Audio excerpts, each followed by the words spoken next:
Hey, ladies and gentlemen, Mr. Cropper here with Onar. He's been tag-teamed into considering this with me. A question from zieben64. Have you really bought into the idea that random mutation and natural selection can drive evolution? Do you realize the astronomical improbabilities this requires, given the size of DNA? What do we think about that? Now, do you think he would rest easy if we said that Darwinian evolution is true and some aspects of Lamarckian evolution also are true or something like that? Or what if we said Darwinian evolution would lead to a selection where Lamarckian evolution would come into play? You think that would satisfy him? Would we be safe in saying such things? The problem with Lamarckian evolution is that, in one sense, it's trivial to show that Lamarckian evolution plays a role through epigenetics, which means that you can, through environmental influence, turn on and off genes from one generation to another. I'll give a dramatic example of that. That you say it would be trivial to show that. Yes, that's trivial to show that, and there's no disagreement about that. Everyone agrees that this is a form of Lamarckian evolution that is true. But he thinks that if that's true, then Darwinian evolution's out. No, what he says is that he doesn't focus on Lamarckian evolution at all. He just says that he believes that a random mutation cannot explain evolution. Right. Because it's too improbable that a mutation is going to produce a viable offspring. So he conflates so-called Darwinism with random mutation. He thinks that's what Darwin means, but that's not what it means. Darwinism means two things. First, it's common descent. We have a common ancestor. All life on Earth evolved from a single common ancestor. That was his number one revolutionary idea. And his number two revolutionary idea was that every single organism that exists came about through modified descent. In other words, modification of a previous form. All of us were born, and evolution happens when there's a difference between the previous generation and the next. And one of the causes of that change is what is trivially referred to as random mutation. But it's by no means the only one. Sexual reproduction is a form of mutation. You take the genes of one individual and the genes of another, and you scramble them together, and in 99.9% of the cases, you get a viable offspring. That's not random. It actually is a way of producing mutations with a high success rate. So almost all offspring from sexual reproduction it's not just a hopeful monster. It's actually a living being that's functional. Now, as I recall, he had a little bit of trouble following your example here. So what you're saying is that if a human being just split into two and made a copy of itself, that would lead to very slow change over time. But if the human being mixes 50-50 with another human being, the offspring of that is quite changed. It's not an exact carbon copy that will change very slowly. It's 50% changed. Yes, and not only is it 50% change, but the rate of change has now increased radically across time. You can change the genetic makeup of your lineage very, very fast. Compared to something that just splits in half. Yep.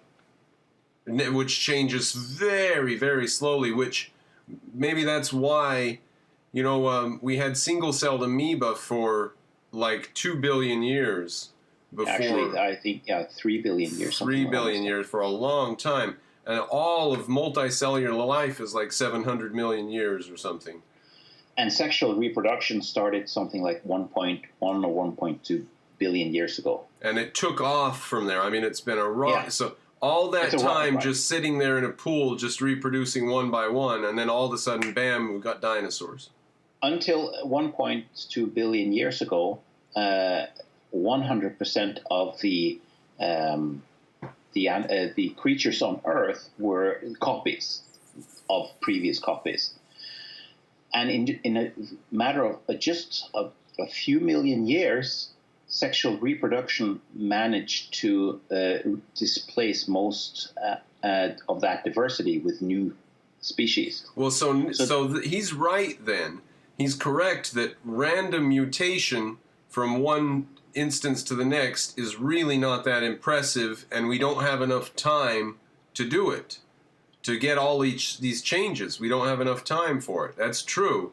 But you introduce sex, and then you can do it. Well, sex is one of those mechanisms. It's not the only one. Sex is actually an example of the evolution of evolution itself. Yeah. Because what happened is that you now have two competing mechanisms, only just asexual reproduction and sexual reproduction. And the number of species that exist, successful species that are sexually reproducing, far outnumber the asexual species. Yeah.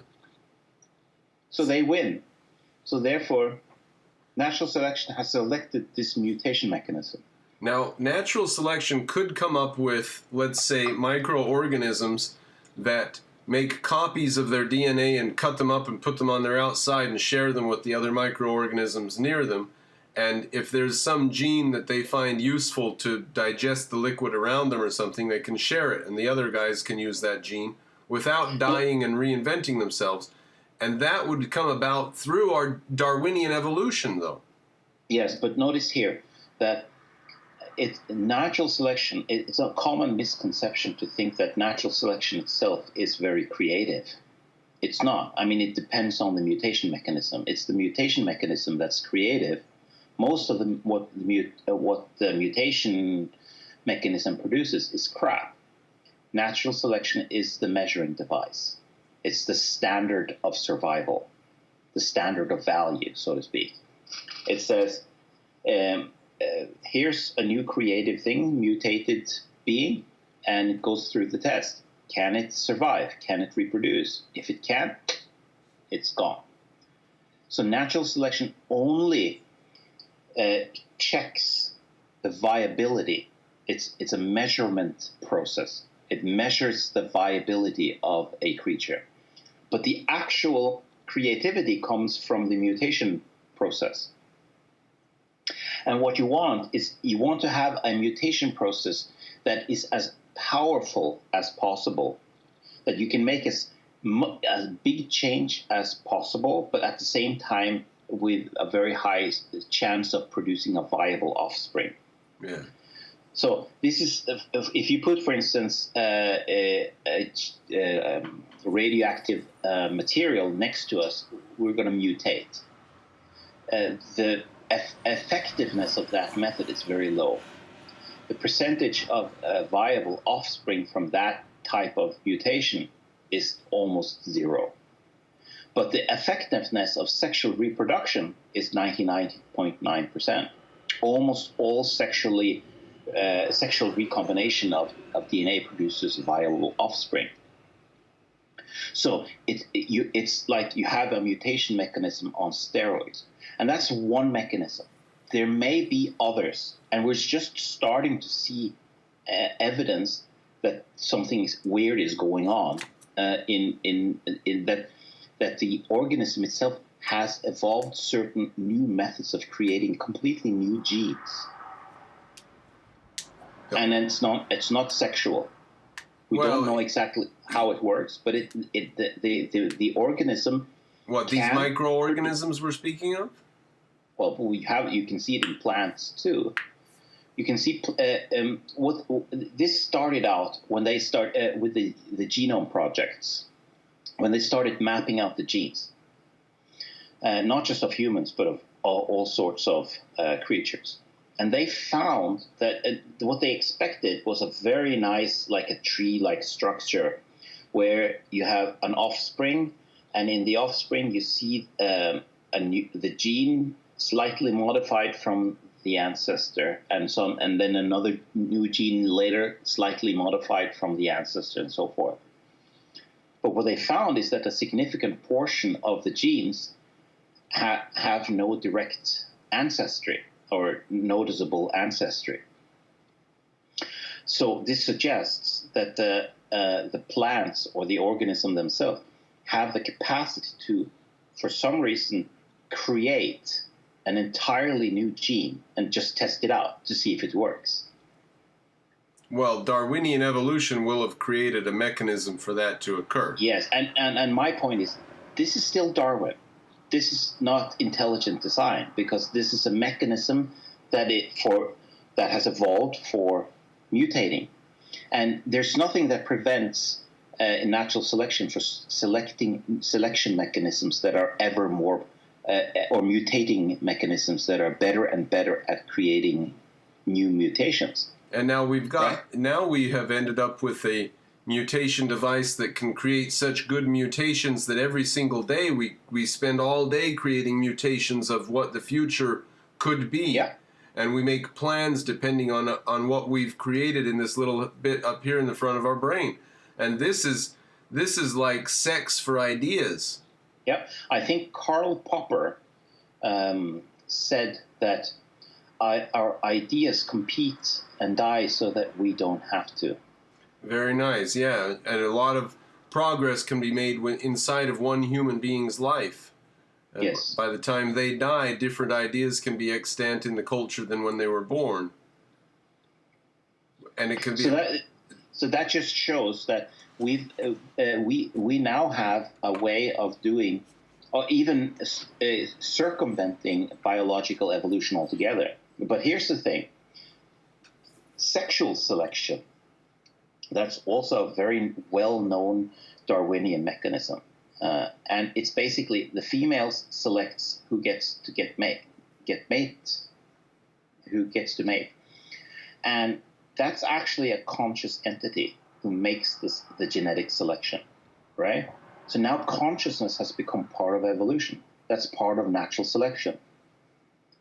So, and there might even be intelligence behind her choice.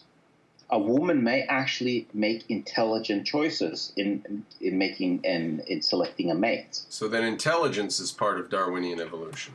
Yes. So now we select dogs based on our needs. We select various foods like maize, corn, all of these things based on yield. And we've done so. We've selected these things based on intelligent observations. That's natural selection, and it's affected genes, and it's even affected our genes. Like cooking is now part of our genes because we have shorter intestines that can digest cooked food. We don't need to have so long intestines anymore. So we've changed our genes. And that's had a real, just our intelligence, our ability to cook has had a real effect on our gene pool, on our physical genetic makeup. And Germanic people, they are adapted to their culture genetically. They are lactose tolerant. And there are people who are wheat tolerant, and Aboriginal peoples, like tribal people, who have not been exposed to culture. They are more easily become gamblers and addicts because they have not yet been trained through natural selection to deal with temptation. And then can we bring up the Sherpas? Yeah, who have adapted probably genetically to living at extremely high altitude. Yeah. Extremely high altitude. Yeah. That's crazy stuff. And then there are people who live in the Andes who are adaptedly living in the cold. So they can walk outside. You would be freezing, but they just walk out without a shirt on, kind of thing. Like, so that's adaptation, and much of that is driven by actual conscious choice. Is that intelligent design? No, it's Darwinianism. It's Darwin, right? So when he says that Darwin is incorrect, that shows he just doesn't understand Darwin. He has no idea what's going on. He has no ground to stand on here. He just needs to he needs to understand that random mutation is not the essence of Darwin. Darwin is more like selective survival. It's selection. Darwin is modified descent. It doesn't say anything about the modification mechanism. It can be anything. Yeah, and not only can it be anything, but new ones can evolve. Yes.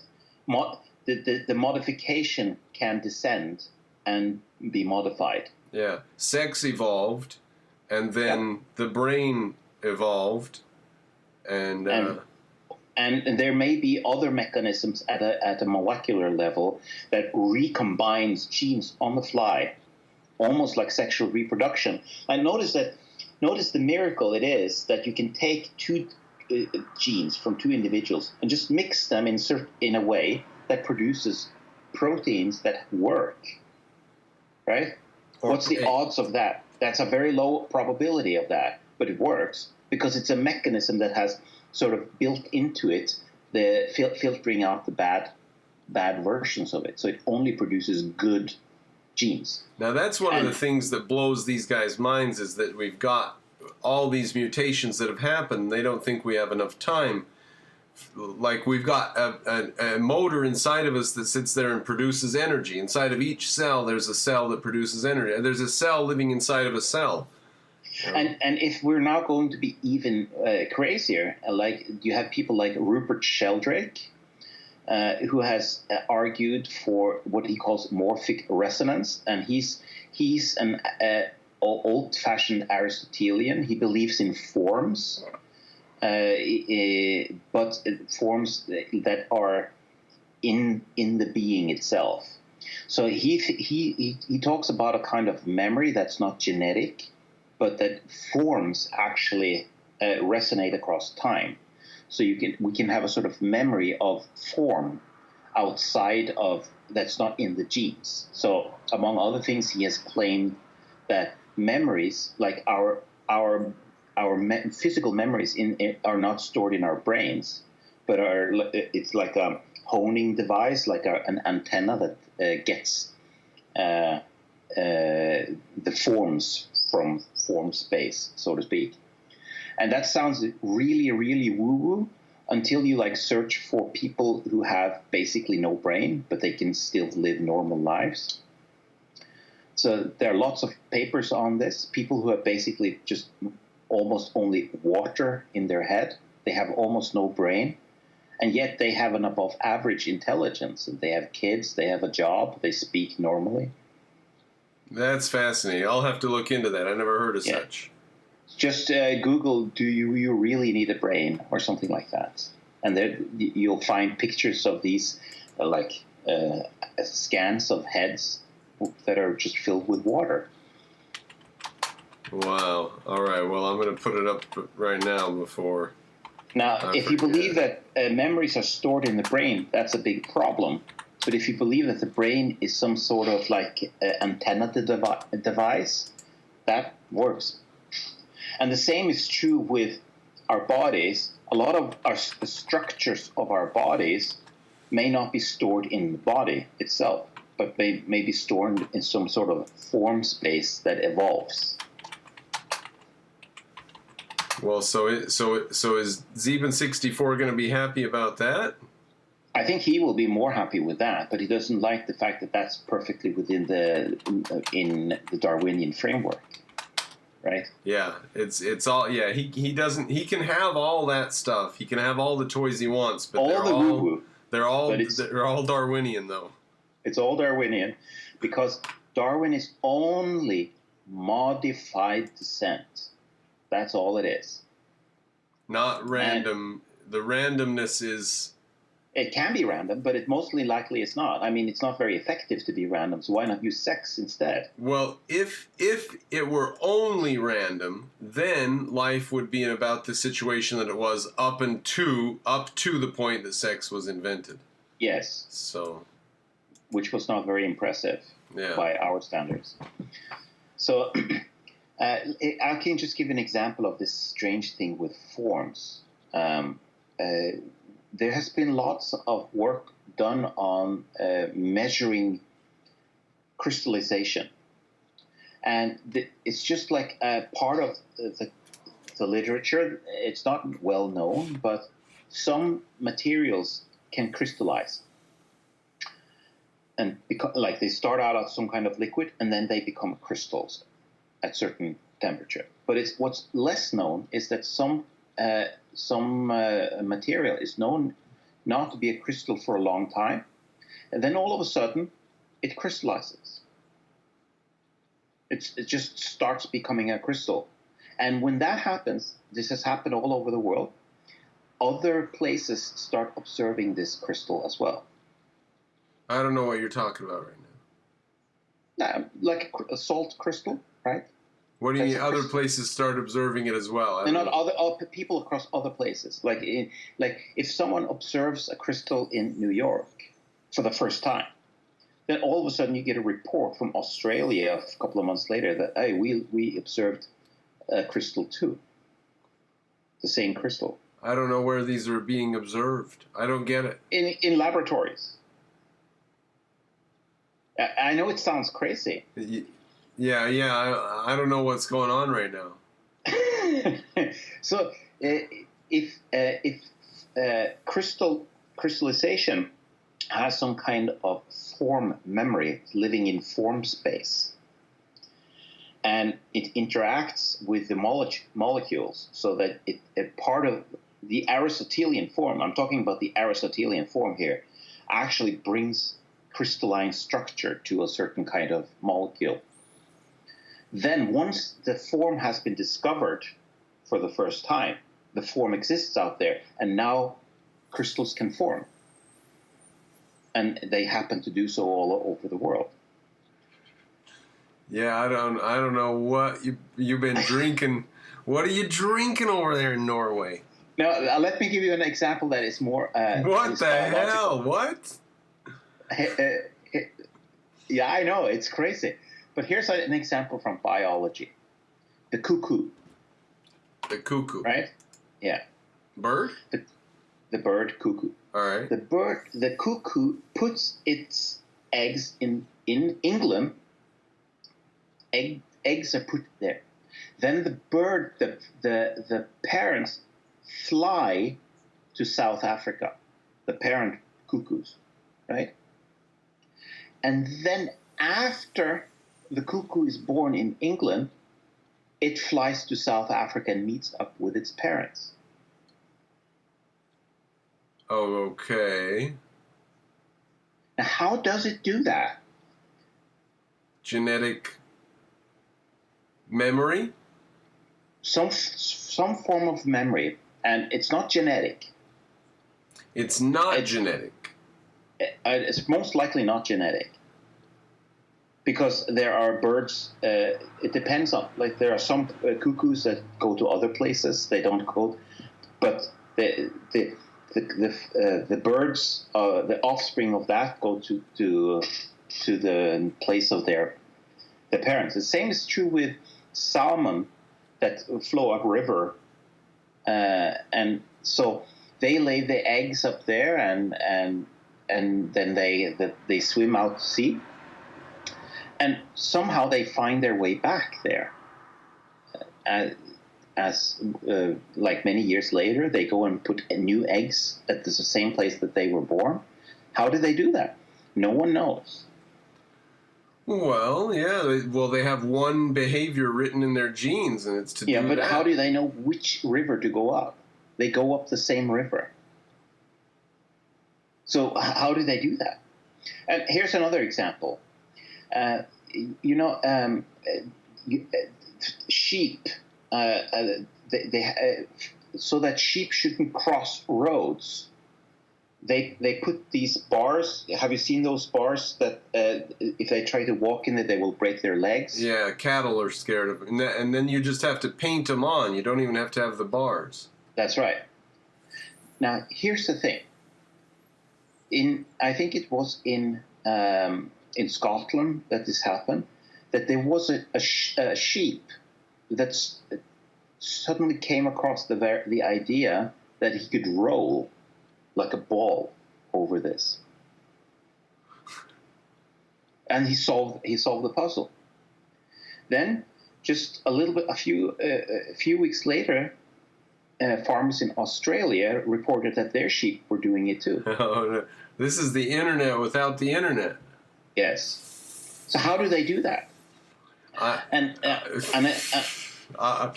think this is like when you hear a word and then the next day you hear it again and then you're like, damn, I never knew what that word was before. Now I've heard it 6 times in 1 week. And I think you were always hearing it, but now you notice it. Now, Rupert Sheldrake has tested this. He's done actual data on this. On what? How could you test such things? Now, what he does, he says that the cuckoo is actually connected telepathically to their parents. And it's a form of structural coupling, possibly related to quantum entanglement of some sort.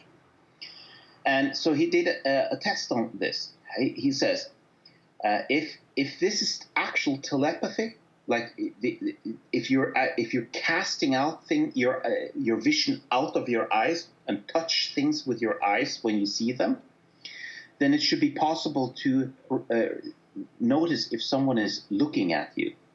So in Netherlands, that's been an experiment for children's museum, where you can check if you can.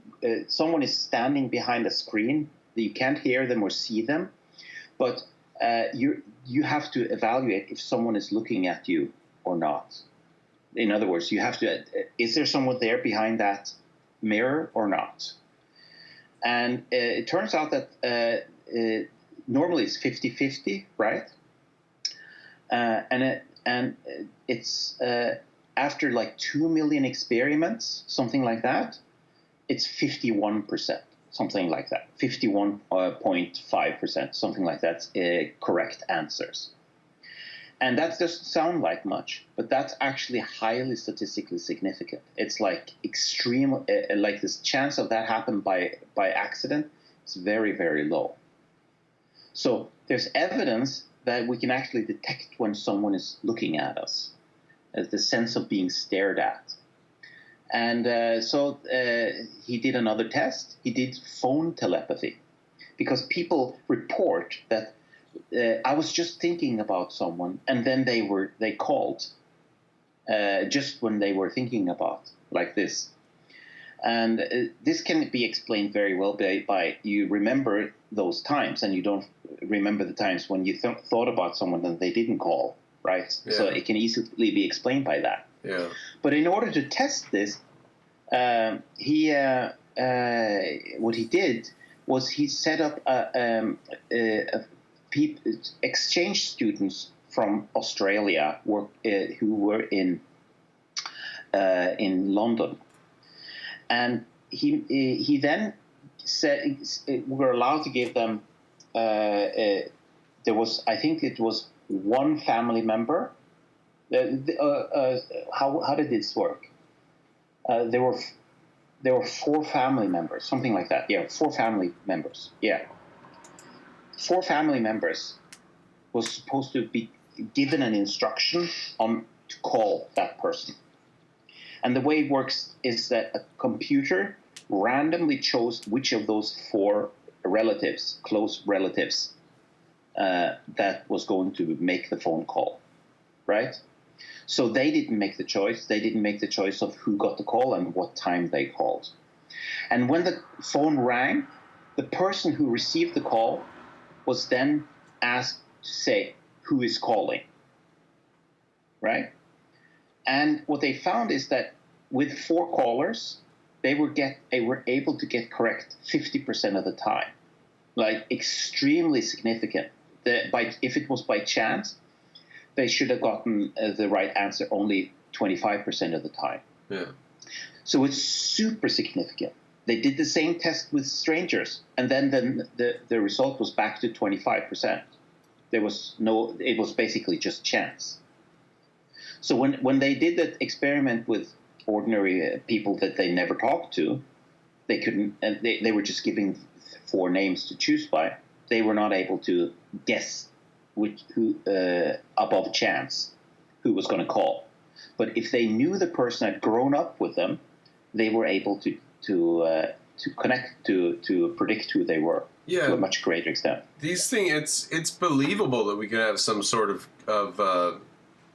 connections. He says that if this is roughly how natural selection works, then it makes sense that this would have been incredibly useful for natural selection to select for. Yeah, definitely. I had the experience of waking up with a panic attack one night, didn't know what it was, and eventually I calmed down and laid back down, and then the phone rang, and my brother said, I'm at the hospital having just got my head stapled back together after a fight. Can you come pick me up? So he was getting beat up while I was walking around the house with my heart racing, saying, what the hell's going on? Why am I out of bed?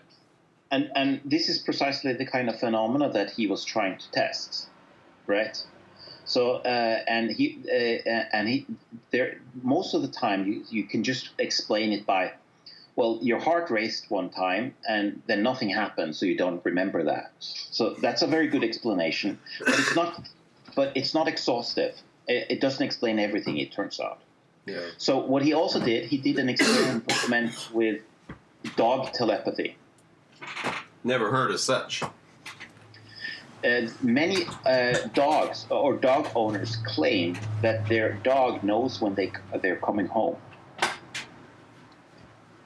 Yeah, but I think that's reasonable, but they can hear the vehicle coming down the road or whatever. Yeah, that's exactly the kind of explanation you would expect. So what he did, he set up another experiment where the owner was given a text message, and in the text message it was a random time of day, and he was told which means he would be going home by bus, by car, by bicycle, whatever, right? And so the owner didn't make the choice of when to return, and they set up a camera to look at if the dog ran when the dog ran to the window. And what they consistently found is that after the dog owner had received the text and started on like, okay, now I'm going home. He's had the thought, I'm going home. Then the dogs were very much more likely to run to the window and start waiting for the owner. Hmm. And it didn't have anything to do with hearing someone coming and so forth. Right. Yeah. So, and he's done a lot of data on this, and it's quite eerie. And could this just be random? Of course it can be, but there's no reason why we should not investigate this. We know that quantum entanglement is a real phenomenon, and there are lots of things about human nature or about the laws of physics we don't understand, right? So none of this here is a violation of the law of identity or something like that. It might require some new physics. Now, in my case, as much as I've thought about it, I've never been able to find anything in between. And there's no entity separating me from my brother when that experience was happening, like there's no spirit or God or heaven or other world that has to exist in order for my brother and I to have had some connection between our brains. It doesn't posit a spirit world or ghosts or the supernatural or anything. No. I mean, this is very close to quantum entanglement. Yeah. Right? But not spirituality and not woo-woo and not God.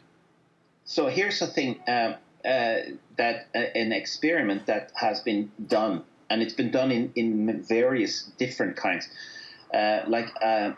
my former boss and the co-founder of WebMind, artificial intelligence company in New York, called Ben Goertzel. He wrote a book about all sorts of weird phenomena, and one of the things he talked about is this ability to see, to affect the outcome of a quantum experiment by thought. So the experiment goes as follows: you put a machine into a room, and the machine is going to print either a 1 or a 0. And it does so based on a quantum measurement. So there's some kind of a measurement of something being a certain value, and if it comes out as above a certain threshold, it'll be a 1. If it becomes below it, it becomes 0.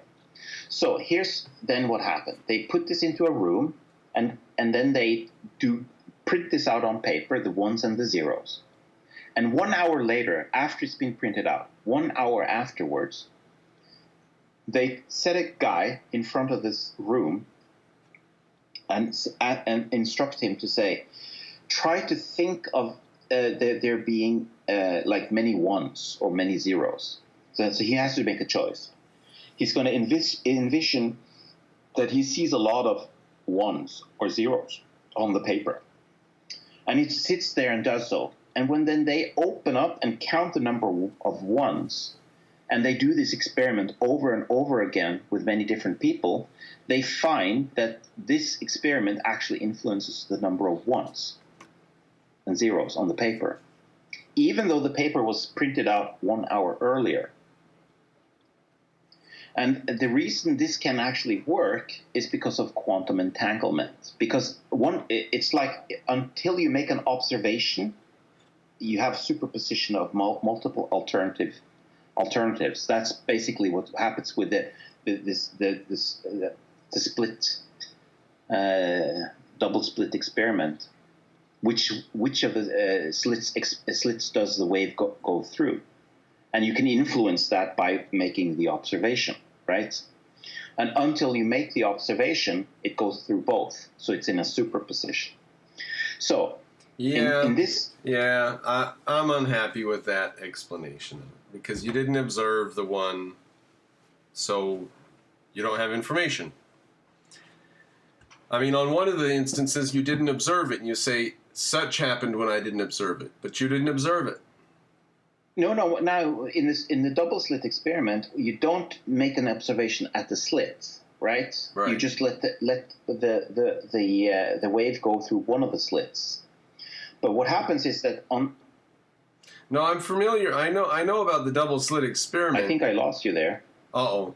Did I lose you? I'm still here. I am. Do you not have me? No, I hear you now. You hear me? Okay. Well. Okay.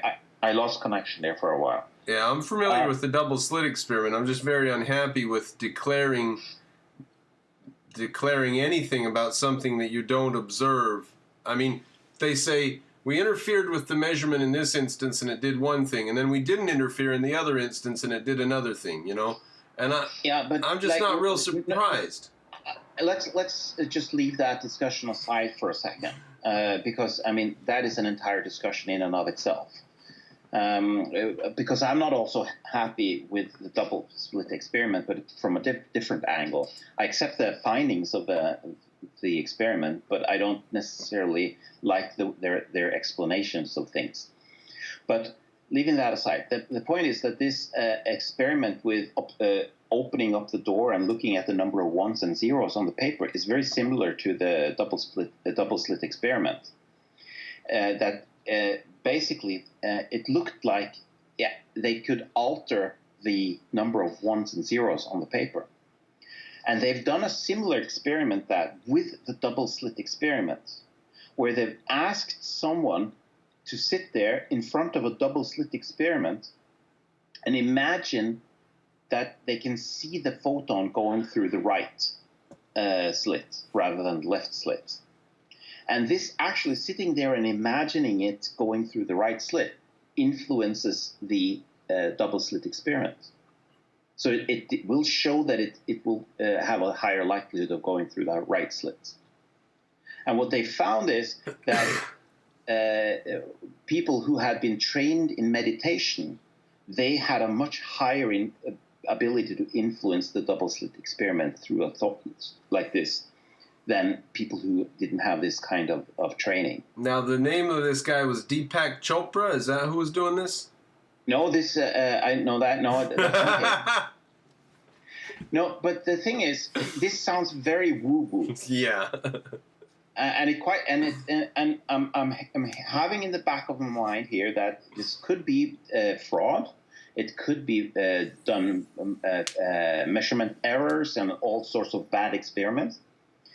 But my former colleague Ben Gertzel, I mean, he's a quite respectable guy, a professor, and he's not like a woo-woo guy. He's a progressive. And he goes with the evidence, and he got interested in this stuff and started trying to see if there was anything to it. And he was surprised about the wealth of published material on this. And what happens is that due to the high degree of skepticism with regards to this kind of experiment, they are much more careful in having all sorts of double checks and they're really good at doing experiments than others. So the best constructed experiments are in this industry. It's crazy well done. Much more careful than other industries. Okay, well, time-wise, I'm late for my other thing now. 5 minutes late. I got to get going. But can we?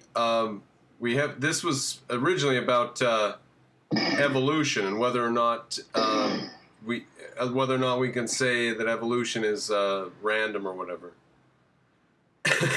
So do we need to revisit this what we've just gotten off onto in a future video? All right. Yeah. We will go further into this then, because at this point, all I've heard is some Deepak Chopra weird stuff there. So. Entanglement may be true, but it's distressing when people are using the latest scientific stuff, which is very, very scantily understood, to explain things. Yeah, that's worrying.